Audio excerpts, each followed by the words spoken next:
Live nakuha po yan ng convoy na nanggagaling po sa loob ng Makati City Police Headquarters. Hindi pa po malinaw kung yung convoy na po yan ang may dala kay Senador Antonio Trillanes. Pero ilang minuto pa lang po nakakalipas ay tinapos yung booking procedure para kay Senador Antonio Trillanes pagkatapos po siyang arestuhin ng Makati Police mula sa Senado. Booking procedure, ibig sabihin po, siya ay minagshot at kinunan ng fingerprints. Prerequisite po ito. Ang nakikita niyo po ngayon sa video na yan, na taped earlier ang senador mismo at ang kanyang abogado na si Ray Robles. Yan po yung ilang minuto pagkatapos ng binabanggit kong booking procedure kung saan kinunan nga siya ng mugshot at ng fingerprint.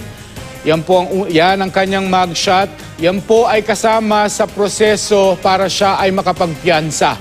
Dahil yan po, pagkatapos ng booking procedure na yan, ay didiretso raw siya sa RTC Branch 150 para makapagpiyansa.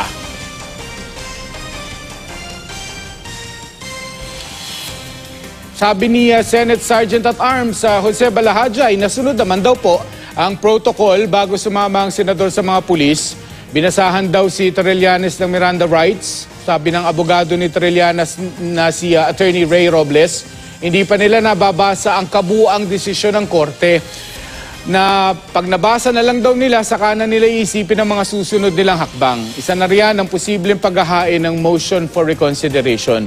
Gid ni Robles, kompleto ang isinumiti nilang ebidensya sa korte.